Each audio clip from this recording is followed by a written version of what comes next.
Hello, everybody. Thank you so much for joining me today. I'm going to be reading a couple of chapters from the wonderful book, Awareness, the Perils and Opportunities of Reality by Anthony De Mello. So sit back and relax and let's enjoy some readings. Today I'm going to be reading chapter 37 and 38.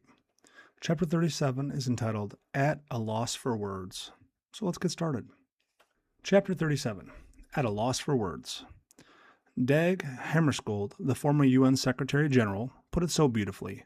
God does not die on the day we cease to believe in a personal deity, but we die on the day when our lives cease to be illumined by the steady radiance of wonder renewed daily, the source of which is beyond all reason. We don't have to quarrel about a word, because God is only a word, a concept. One never quarrels about reality. We only quarrel about opinions, about concepts, about judgments. Drop your concepts, drop your opinions, drop your prejudices, drop your judgments, and you will see that. Thomas Aquinas' introduction to his whole Summa Theologica. Since we cannot know what God is, but only know what God is not, we cannot consider how God is, but only how he is not.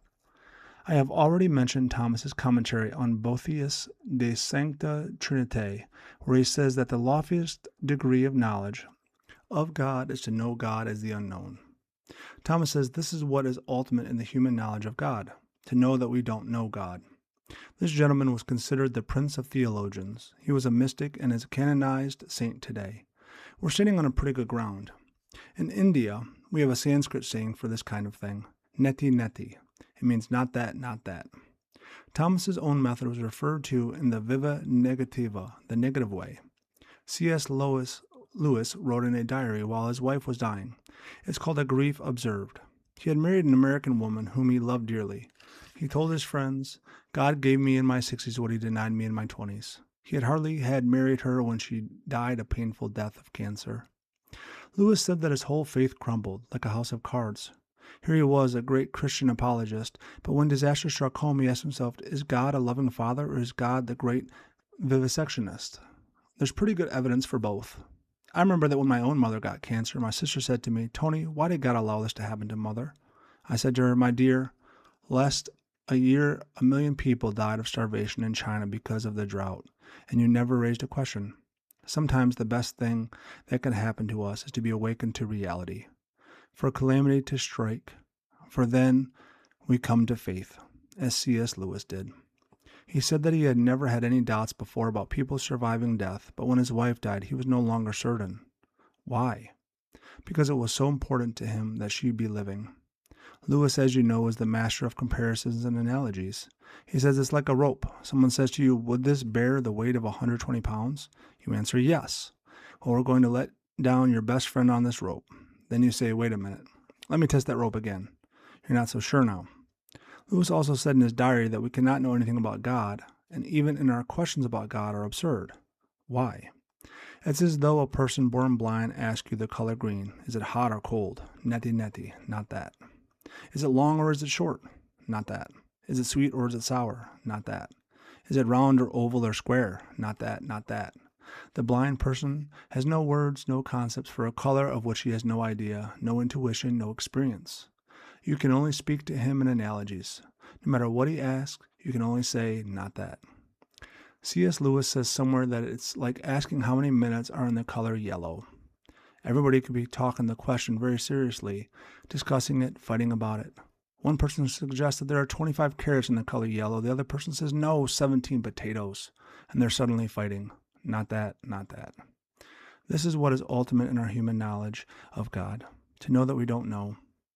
Our great tragedy is that we know too much. We think we know, that is our tragedy.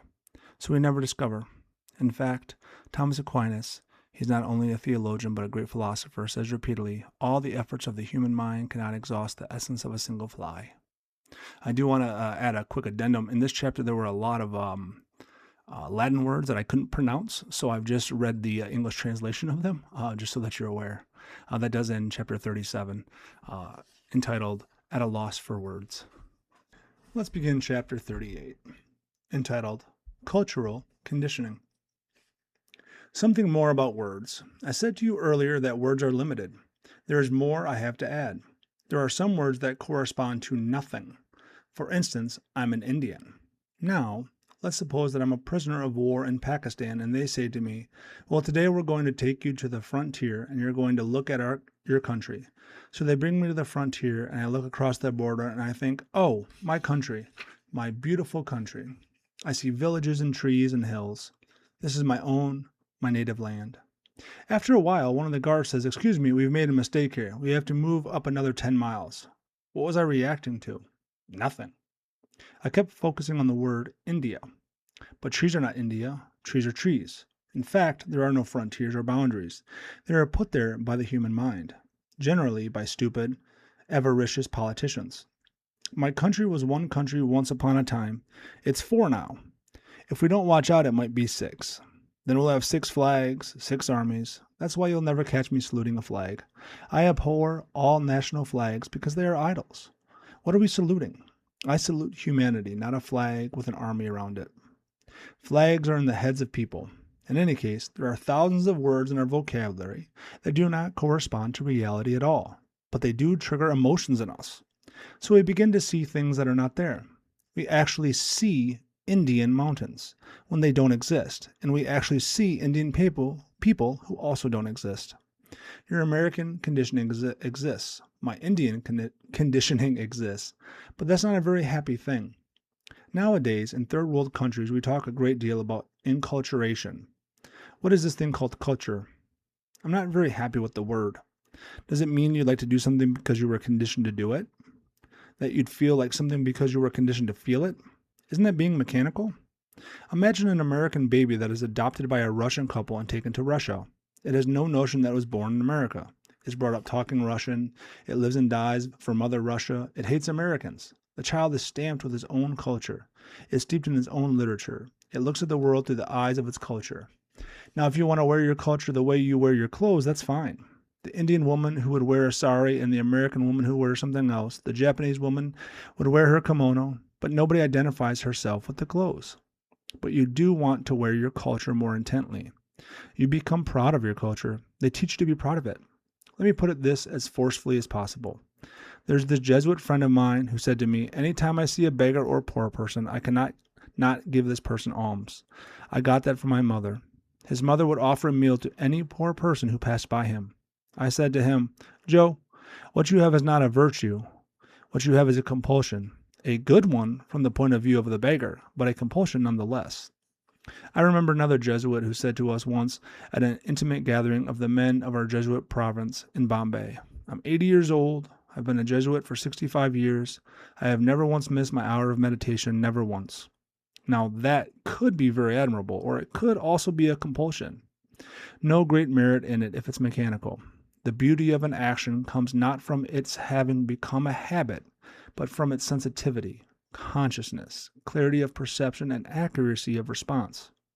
I can say yes to one beggar and no to another. I am not compelled by any conditioning or programming from my past experiences or from my culture.